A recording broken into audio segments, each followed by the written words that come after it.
कक्षा 7 के विद्यार्थियों के लिए आज हम सीखेंगे भिन्न संख्याओं का विभाजन किस तरीके से करते हैं। पूर्ण संख्याओं को भिन्न संख्याओं के रूप में, या भिन्न संख्याओं को पूर्ण संख्याओं के रूप में, या भिन्न संख्याओं को भिन्न संख्याओं के रूप में कैसे विभाजित करते हैं। तो सबसे पहले हम पूर्ण संख्याओं के विभाजन की बात करते हैं, विभाजन की प्रक्रिया को समझते हैं। हमारे पास यहाँ पर 10 पूरी वस्तुएं हैं, 1 2 3 4 5 6 7 8 9 10। ये कोई भी 10 वस्तुएं हैं माना, और हमने 2-2 करके बांट दी, मतलब 2 1 को 2 1 को ऐसे बांटनी है। तो इसका मतलब हुआ कि 10 में हमने 2 का भाग देना है। तो कितना आएगा, तो 2-2 के हमने हिस्से बनाने हैं। एक, ये देखो, एक को ये देंगे, एक को ये दिया जाएगा, एक को ये दिया जाएगा, एक को ये दिया जाएगा। कितने हिस्से बन गए फिर? 1 2 3 4 5। इसलिए 2 पंचे 10। हम ऐसे भी इसको गणितीय भाषा में समझते हैं कि 10 में हमने 2 का भाग देना है, अर्थात 10 को हमने 2-2 के हिस्से बनाने हैं। तो कुल कितने हिस्से बने? 5 हिस्से बने। अब इसी की जगह माना हमने समझना है 2 भागा 1/4 को। तो अभी हमने 10 भागा 2 को समझा था, तो यानी 10 पूरी संख्याओं के हमने कितने 2-2 के हिस्से करने, तो 5 हिस्से। तो अब ऐसे ही हमने कोई दो वस्तुएं हैं, उनके 1/4 के हिस्से करने हैं। मतलब 1/4 अब जानते हैं आप, एक हिस्से के 4 भाग, एक हिस्से का चौथा भाग कितना होता है। ऐसे 1/4 जैसे हमने यहाँ 2 के हिस्से करे। अब हमारे पास 2 वस्तु हैं, एक वस्तु ये है और एक वस्तु ये है। तो हमने इसके 1/4 करने, यानी इनको हमने 1/4 हिस्सों में बांटना है और फिर प्राप्त करना है कि कुल कितने हिस्से बने। अब देखिए, इनके 1/4 हिस्से में हम कैसे बांटेंगे। इस प्रकार से इन्हीं वस्तुओं को हमने 2 समकोण पर काटने वाले व्यास खींचे हैं, उन व्यास की सहायता से को 1/4 हिस्सा में बांट।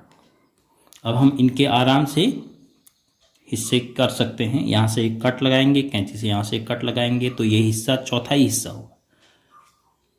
तो इसके हम 1/4 के हिस्से बना रहे हैं। पहले एक वस्तु के, हमारे पास 2 वस्तुएं हैं।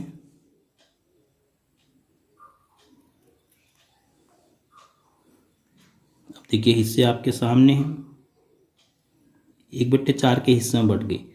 एक वस्तु से इतने हिस्से मिले, और एक और वस्तु है,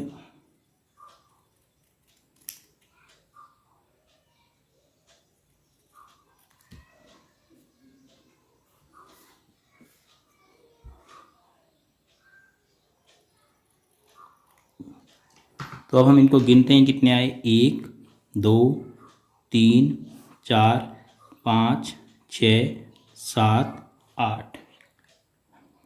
तो जब हमने 2 संपूर्ण वस्तुओं को 1/4 के हिस्सों में बांटा, तो कुल कितने हिस्से मुझे प्राप्त हुए? 8। जब हमने 10 वस्तुओं को 2 हिस्से पूर्ण के रूप में बांटा, तो कुल कितने हिस्से मिले हमें? 5। तो यहां पर हमें कितने मिले? 8। अब क्या हम इस 8 को और कैसे प्राप्त कर सकते हैं? इसी भाषा को अगर हम दूसरे रूप में लिखें, तो मैं 2 भाग की जगह अगर मैं गुणा करके इसको पलट दूं, 4 ऊपर और 1 नीचे, तब हमें क्या मिल रहा है? 2 चक्को 8 और बट्टे में 1, तो बट्टे में 1 रखने की जरूरत नहीं है। तो देखो, इस प्रकार से हमें 8 मिला। अब 2 भागा 1/4 को अगर मैं ऐसे लिखूं, तो फिर गुणा से मैं 8 प्राप्त कर पा रहा हूं। अब एक और दूसरी एक्टिविटी करते हैं इसी पर आधारित। अब हम 3 वस्तुएं ले लेते हैं, 1 2 और ये 3। अब हमने इनको आधे हिस्सों में बांटना है, कि इनके आधे हिस्सों में बांटना है कि कुल कितने हिस्से प्राप्त होंगे 3 वस्तुओं से। मतलब 3 वस्तुओं के अगर आधे के हिस्से बनाए, तो कितने हिस्से प्राप्त होंगे। तो हमें केवल एक व्यास खींचने की ज़रूरत पड़ेगी, तो हमने व्यास खींच दिया और उसके बाद हम इनके हिस्से करते हैं। एक वस्तु से दो हिस्से मिल गए तो दो हिस्से भी मिलेंगे, दो हिस्से भी मिल गए। ये अब आप आधा जानते हैं किसी भी वस्तु का, तो हमने आधे आधे के हिस्से बना दिए, पूरे थे हमने उसके आधे आधे के हिस्से बना दिए। 1 2 3 4 5 और ये 6, तो कितने हिस्से मिले हमें? 6। अब हम इसको गणितीय भाषा में कैसे लिखेंगे? हमने क्या किया, 3 वस्तुएं थी हमारे पास पूरी पूरी, हमने उसको बांटा आधे आधे हिस्सों में, तो हमें कितना मिला? कुल कितने हिस्से आए? 6। और अगर ये सही लिख रहा हूँ तो मैं यहाँ पर भी ऐसा हमें 6 मिलना चाहिए। देखो 3 की जगह 3, उसके बाद भाग को गुणा, फिर 1/2 को बदल के मैंने 2/1 कर दिया। जैसे ही भाग को मैंने गुणा किया तो उसको भी पलटा, तो अब भी देखो कितना आ रहा है, 3 दूना 6। तो इसका मतलब हुआ कि जब भी हमें किसी संख्या को भिन्न संख्या से भाग देना है तो हम भाग के चिन्ह को गुणा में बदल के भिन्न संख्या को पलट देंगे, अंश और हर उसका बदल देंगे, और अंश और हर को बदलने के बाद जो हमें संख्या प्राप्त होती है उसको उसका व्युत्क्रम भी कहते हैं। मतलब 2/5 है, इसका अंश और हर में अगर बदल देता हूँ तो मुझे क्या मिलता है? 5/2।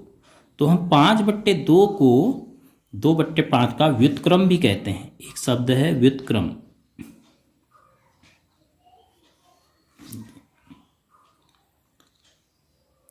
पाँच बट्टे दो का अगर व्युत्क्रम कहेंगे तो 2/5 होगा।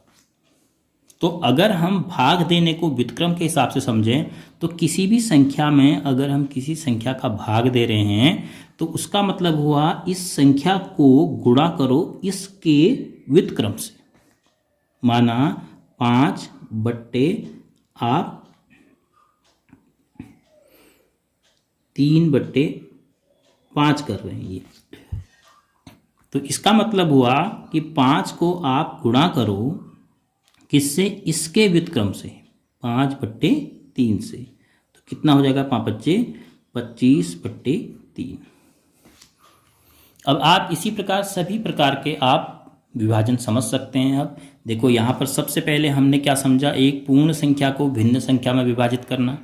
अब माना हमें एक भिन्न संख्या दी है, 3/4 को हमने विभाजित करना है 5 में, 5 के भाग।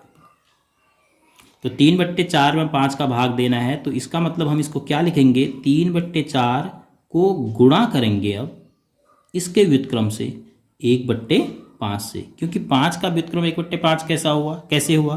तो 5 को हम क्या लिख सकते हैं? 5/1।